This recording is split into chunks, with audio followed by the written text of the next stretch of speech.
रोज रात्री माझा मेलेला मालक माझ्या स्वप्नात यायचा आणि म्हणायचा की उठ माझ्या खोलीत जा. पण माझी खोलीत जाण्याची हिंमत होत नव्हती. पण मला याचा रोज त्रास होऊ लागला. म्हणून मी एक दिवस हिंमत करून मालकाच्या खोलीत गेलो. तर तिथेच गेल्यावर समोरचं दृश्य पाहून माझ्या पायाखालची जमीनच सरकली. कारण माझी मालकीण अशा अवस्थेमध्ये होती की मी माझ्या मालकासमोर उभा राहून रजेची विनवणी करत होतो. मी म्हणालो, सर, फक्त 1 आठवड्याची गोष्ट आहे. कृपया मला माझ्या गावी जाण्याची परवानगी द्या.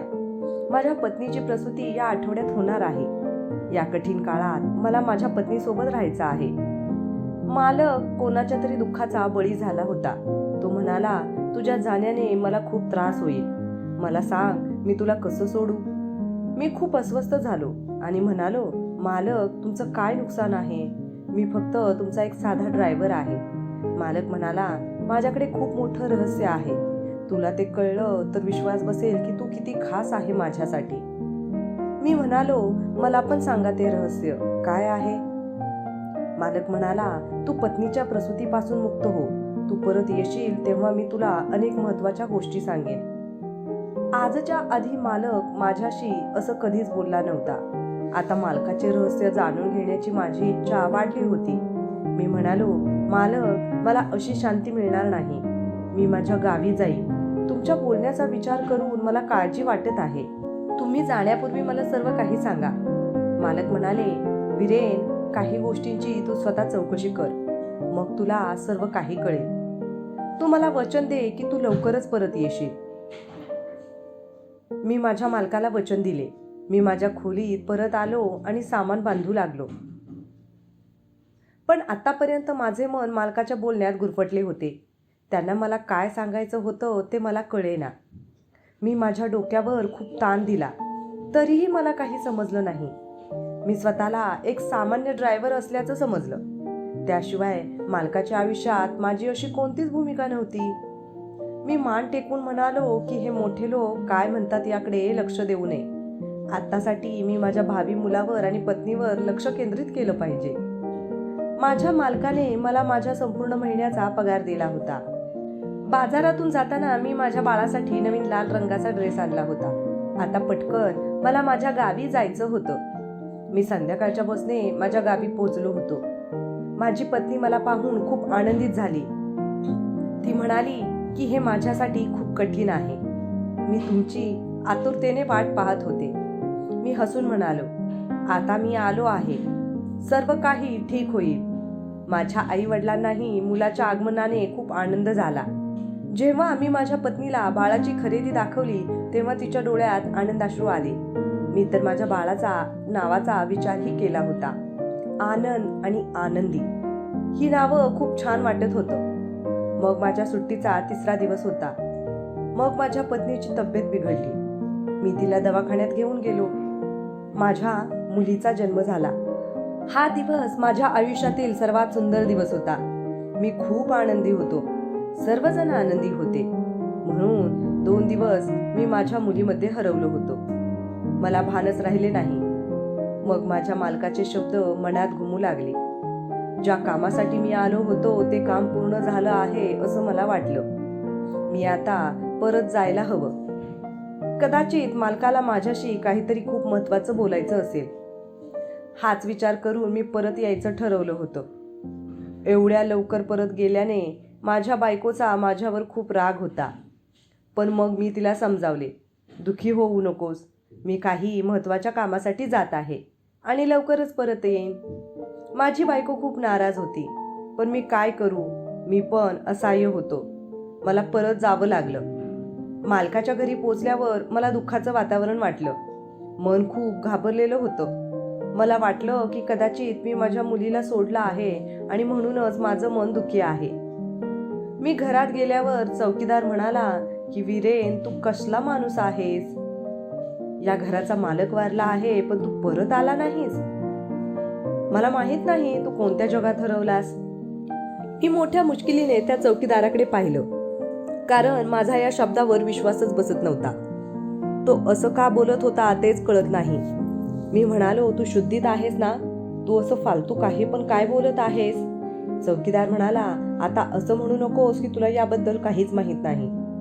मालकाच्या मृत्यूने आमचे डोळे अश्रूंनी ओले झाले होते. मालक किती चांगला माणूस होता. मालक आपल्या सेवकांची किती काळजी घेत असे. खरं सांगू तर समोरून त्यांचा चेहरा हटला नाही. मी विचारलं की मालक कधी वारले. तू गेल्यानंतर 2च दिवसांनी. ज्या दिवशी ते गेले त्या दिवशी ते फार अस्वस्थ दिसत होते. ते दिवसभर इकडे तिकडे फिरत राहिले आणि मग माझ्याकडे आले आणि विचारलं, वीरेनबद्दल काही बातमी आहे का? मी नकारार्थी मान हलवली. तेव्हा ते म्हणाले, ठीक आहे, मी त्याला फोन करून विचारतो तो कुठे आहे. तो अजून का परतला नाही? मी म्हणालो, साहेब, त्याला निघून 2च दिवस झाले आहेत. मालकाने खिशातून मोबाईल काढला आणि तुला फोन करत राहिले, पण तुझा फोन लागला नाही. तेव्हा ते थोडे काळजीत पडले. चौकीदाराचे बोलणे ऐकून मला आश्चर्य वाटले.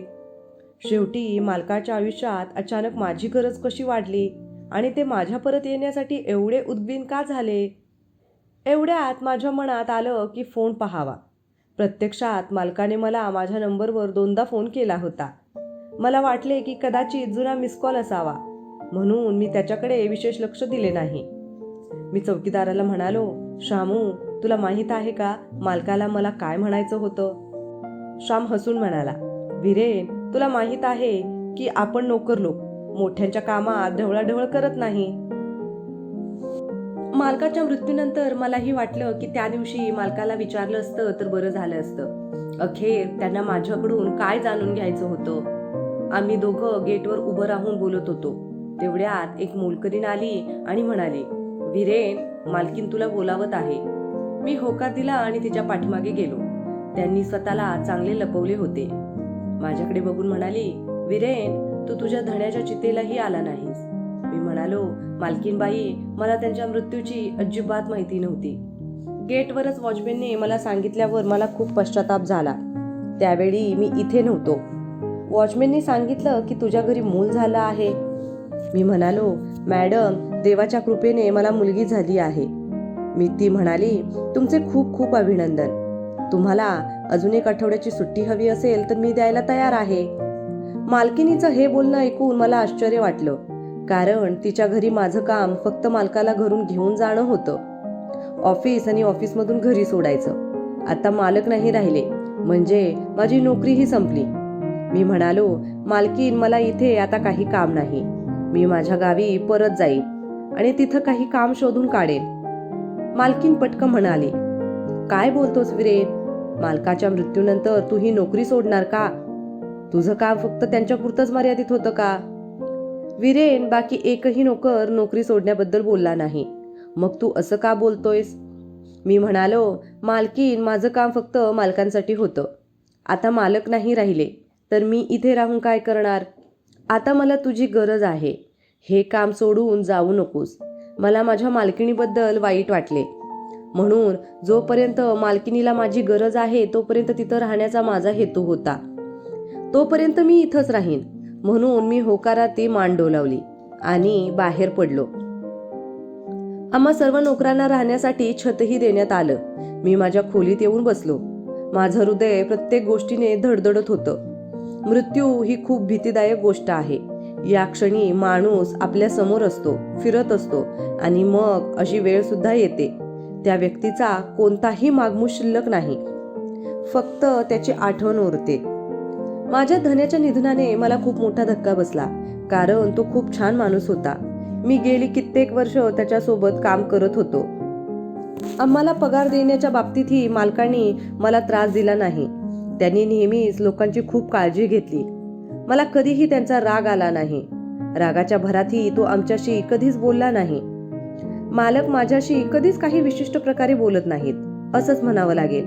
रोज ते मला फक्त म्हणायचे, वीरेन, गाडी काढ, माझी वाट बघ, वीरेन, गाडी थांबव, वीरेन, गाडी स्टार्ट कर. एवढंच आमचं नातं होतं. आता मला मालकाने सांगितलेली गोष्ट आठवत होती. त्यांच्या मृत्यूच्या काही दिवस आधी त्यांना माझ्याविषयी एवढी जवळ का वाटत होतं मला माहीत नाही. ते माझ्याशी कोणत्या रहस्याबद्दल बोलत होते मला माहीत नाही, की ते माझ्याशी कशाबद्दल बोलणार होते तेही माहीत नाही. आता या सर्व गोष्टी मी गोंधळून गेलो होतो.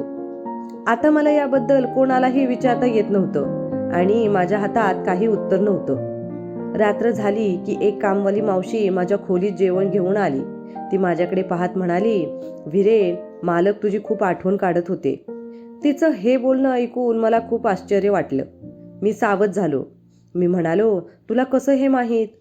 ती म्हणाली, "मरण्याच्या 1 दिवस आधी ते मला विचारत होते की विरेन कधी परत येणार." मी म्हणाले की मला याबद्दल काही माहीत नाही. मग त्यांनी मला विचारलं, "विरेन हा कसा माणूस आहे?" मी म्हणाले, "तो चांगला माणूस आहे. आजपर्यंत मी त्याच्यामध्ये कोणत्याही प्रकारचे वाईट गुण पाहिले नाहीत. तो त्याच्या कामात व्यस्त असतो आणि कोणाशीही चुकीचं बोलत नाही." माझं बोलणं ऐकून मालकाच्या चेहऱ्यावर हसू उमटलं. मग ती माझ्या खोलीतून बाहेर पडू लागली. मी म्हणालो, "तुला अजून काही माहीत आहे का?" ते असं का विचारत होते. तिने नाही मध्ये डोकं हलवलं आणि जेवण ठेवून निघून गेली. जेवण झाल्यावर मी बेडवर पडलो. मी खूप लवकर गाढ झोपेत पडलो. रात्रीचे किती वाजले ते कळलंच नाही. तेव्हा मालक माझ्या स्वप्नात आले.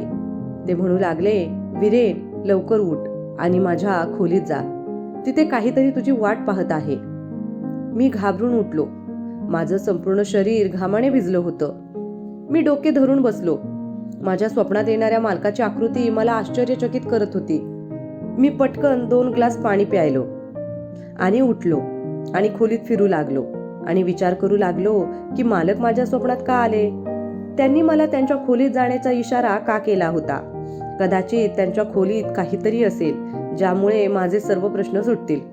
परंतु मला मालकाच्या खोलीत जाणे योग्य वाटलं नाही, कारण तिथं मालकीण होती आणि मालकिणीला मालकाचे दुःख होतं. मी माझ्या खोलीत बसलो होतो आणि मी मोठ्या अस्वस्थतेने माझा स्वप्नाचा विचार करत होतो.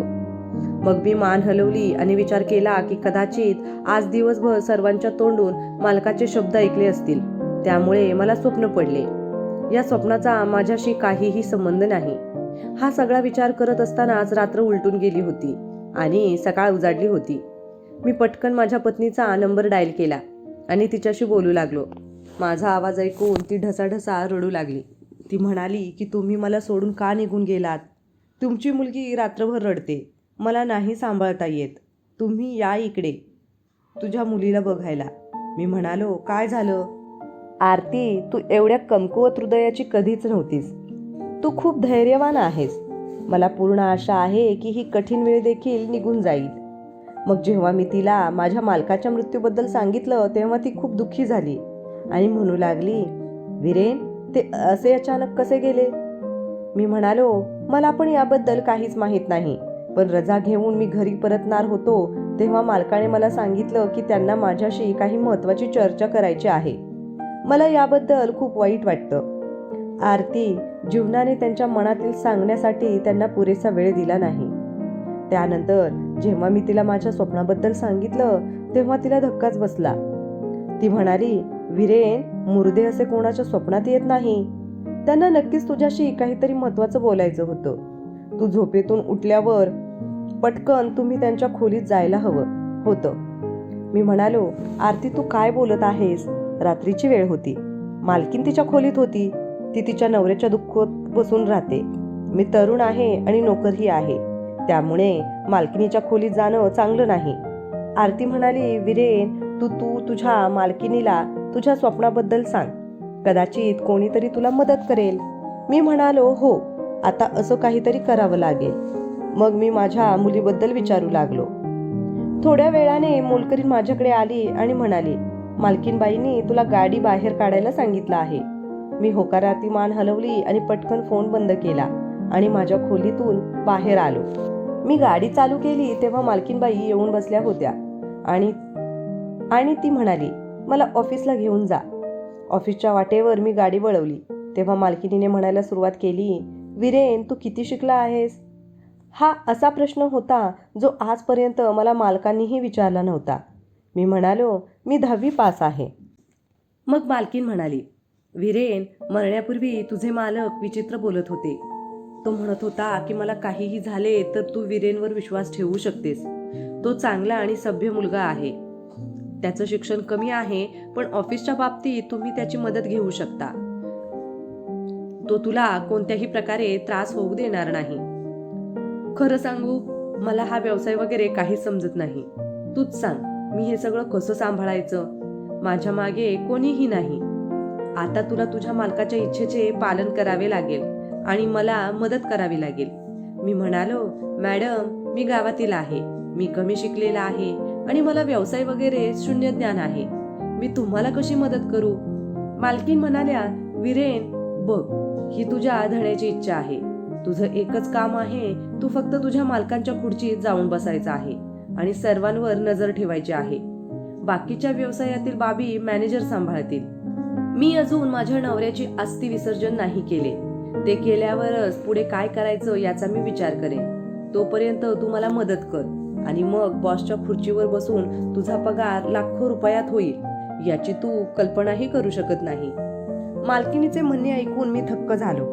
मला लॉटरी जिंकल्यासारखं वाटलं. माझी मुलगी आनंदी माझ्यासाठी खूप भाग्यवान ठरली.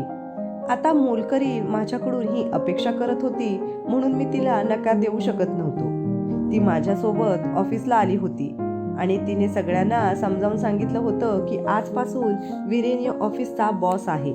तुम्ही सगळ्यांच्या लक्षात घ्या की त्याने सांगितलेली प्रत्येक गोष्ट तुम्ही पाळायची आहे. मालकिनीचे म्हणणे ऐकून सगळे कामगार माझ्याकडे विचित्र नजरेनं बघत होते आणि मग उभं असताना माझी स्थिती बदलली होती. मी एका नम्र ड्रायव्हरपासून एका मोठ्या कंपनीच्या मालकापर्यंत गेलो होतो. मी कबूल केलं की मी तिथे फक्त त्यांची काळजी घेण्यासाठी आलो होतो, पण तरीही सर्व कार्यकर्ते माझ्यापुढे झुकत राहिले. आता मी रोज ऑफिसला यायला लागलो. सर्व कामगार माझ्याकडून घेतलेल्या निर्णयावर काम करायचे, माझ्या मागे पुढे असायचे. सगळे मला घाबरत असायचे. प्रत्येक कामगाराचे काम माझ्यासमोर आणलं जायचं. कुणाला रजा हवी असेल तर माझ्याकडे येऊन आवाहन करायचे. हे आयुष्य खूप सुंदर होतं. माझे दिवस असे बदलतील असं मला स्वप्नातही वाटलं नव्हतं. मी लवकरच माझ्या पत्नीला माझ्या प्रगतीबद्दल सांगितलं आणि तिला आनंद झाला. ती खूप खुश झाली होती आणि मला हट्ट करू लागली होती की आता तुझा पगार पण वाढला आहे, आता मला तुझ्याकडे घेऊन चल. मी म्हणालो, हो हो, का नाही, मी तुला लवकरच माझ्याकडे घेऊन येईन, पण सध्या मी एका मोठ्या समस्येत आहे. जेव्हा माझी समस्या संपेल तेव्हा मी तुला इथं घेऊन येईन. माझी पत्नी म्हणाली, विरेन, हे काय आहे? तू मला काळजीत टाकलीस. मी म्हणालो, काळजी करण्याची गरज नाही, फक्त ऑफिसचं काम आहे. ते सोडल्यावर मी तुला सांगेन. मी आरतीशी खोटं बोललो होतो, पण स्वतःला सांत्वन देण्यात अयशस्वी झालो होतो. माझी सर्वात मोठी अडचण माझी स्वप्न होती. रोज रात्री मला माझ्या स्वप्नात माझा मालक दिसायचा आणि तो मला त्याच्या खोलीत जायला सांगायचा. पण मी हे कसं जाऊ? हे खूप कठीण आहे. मी माझ्या विधवा मालकिनीच्या खोलीत मध्यरात्री धाड टाकायला जायचं हे खूप वाईट होतं.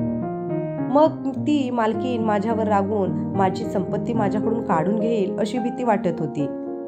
म्हणूनच मी रोज रात्री माझ्या या स्वप्नाकडे दुर्लक्ष करीत राहिलो.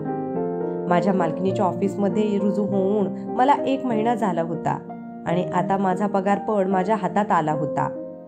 एक दिवस मी ऑफिसमध्ये बसलो होतो तेव्हा मला माझ्या मालकिनीचा फोन आला. ती म्हणू लागली, विरेन, लवकर घरी ये, मला तुला काहीतरी दाखवायचं आहे. मला काळजी वाटू लागली की काय झालं आहे. मालकिनीने मला अशा आणीबाणीत घरी बोलावलं आहे. मी पटकन घरी पोचलो आणि मालकीन मला अंगणात बसलेली दिसली. ती ढसाढसा रडत होती. माझी घाबरगुंडी वाढत चालली होती. मॅडम, काय झालं? तुम्ही अशा का रडत आहात? मालकिनीने माझ्यासमोर एक कागद ठेवला आणि म्हणाली, आज मी माझी खोली साफ करत होते आणि मला तिथून हे पत्र मिळालं. ते तुझ्या नावाने आहे. हे माझ्या पतीनं लिहिलं आहे. मी थरथरत्या हाताने ते पत्र धरलं. ती म्हणाली, हे पत्र वाच आणि माझ्या नवऱ्याला तुला काय म्हणायचं आहे तेही सांग. त्याने पत्राची मदत घेतली. मी पटकन ते पत्र घेतलं आणि वाचलं आणि मी स्तब्ध झालो. त्यात मालकाने लिहिलं होतं की विरेन, मला माहीत आहे की तू विवाहित आहेस आणि तुला लवकरच मूल होणार आहे, पण तरीही मला तुझ्याकडून एक मदत हवी आहे. विरेन, तू खूप चांगला माणूस आहेस. तुमच्याबद्दल मी खूप विचारपूस केली आहे पण तुझ्याकडून कोणतीही वाईट गोष्ट समोर आली नाही. वीरेन, तुला माहीत नाही, डॉक्टरांनी सांगितलं आहे की मला खूप धोकादायक आजार आहे. मी लवकरच या जगातून निघून जाणार आहे. माझी पत्नी माझ्या मागे या जगात एकटी राहील आणि माझ्याशिवाय या जगात तिचं कोणीही नाही. अशा परिस्थितीत माझी तुला विनंती आहे की तू माझ्या पत्नीला एकटं सोडू नकोस. तू तिच्याशी लग्न करून तिचा आधार व्हा. मी तिच्या वतीने इतर कोणत्याही पुरुषावर विश्वास ठेवू शकत नाही. ती खूप निष्पाप आहे. लोकांच्या हातून तिची सहज फसवणूक होऊ शकते. देव तुमचे भलं करो. पत्र वाचून मी थक्क झालो. मी काय करावं आणि काय करू नये हे मला समजत नव्हतं. मालकीण आशावादी नजरेनं माझ्याकडे पाहत होती. ती म्हणाली, वीरेन, पत्रात काय लिहिलं आहे मला सांग. मी खूप अस्वस्थ आहे. आता हे सर्व मी स्वतःच्या तोंडाने मालकिनीला सांगितलं असतं तर कदाचित तिने माझ्यावर विश्वास ठेवला नसता. म्हणून मी हे पत्र तिच्याकडे दिलं होतं आणि तिथून निघून बाहेर आल्यावर मी विचार करू लागलो की कदाचित मालकाला हेच सांगायचं असेल. कदाचित त्यामुळेच तो माझ्या स्वप्नातही यायचा. मी माझ्या मालकाची इच्छा पूर्ण करावी की नाही, मी माझ्या पत्नीला कसं फसवू शकेल. पण माझे लग्न झाले तर माझ्या पत्नीचे आणि मुलीचे आयुष्य चांगले झाले असते. मी विचार केला की मालकिनीला याबद्दल काय म्हणायचं आहे ते पाहावं. त्यांचं उत्तर ऐकूनच मी निर्णय घेईन. रात्र झाली तेव्हा मोलकरीण माझ्याकडे आली आणि म्हणाली की मालकिनीने बोलावलं आहे. मी अंगणात आलो तेव्हा मालकीण बसली होती. ती म्हणू लागली, वीरेन, तुझ्या मालकाच्या इच्छेबद्दल काय विचार केलास. मग मी डोळे खाली करून उभा राहिलो. मी म्हणालो की मी तुमच्याबद्दल असं काही विचार पण करू शकत नाही. तेव्हा मालकीण म्हणाली, वीरेन, मी सुद्धा माझ्या आयुष्यात दुसरा पुरुष आणू शकत नाही. मी माझ्या पतीवर खूप प्रेम केलं होतं, पण आता मी असहाय्य आहे. तूच सांग काय करायचं आता. मी मरेन पण माझ्या नवऱ्याची इच्छा मी कोणत्याही किमतीत पूर्ण करेन. मी या नात्यासाठी तयार आहे. तूच सांग, तू तयार आहेस की नाही. मी माझ्या मालकिनीकडे बघू लागलो. आज तिने तिचा चेहरा माझ्यापासून लपवला नव्हता. ती खूप सुंदर स्त्री होती. ती माझ्यासारख्याच वयाची असेल. मी म्हणालो, मॅडम, मी याचा विचार करून सांगेन. असं म्हणत मी परत माझ्या खोलीत आलो. मला मालकाचं पत्र मिळालं होतं. संपूर्ण सत्य माझ्या समोर होतं. आता मला वाटलं की तो माझ्या स्वप्नात येणार नाही, पण हा माझा भ्रम होता. रात्री पुन्हा माझ्या स्वप्नात मालक आला आणि म्हणाला, पटकन माझ्या खोलीत जा.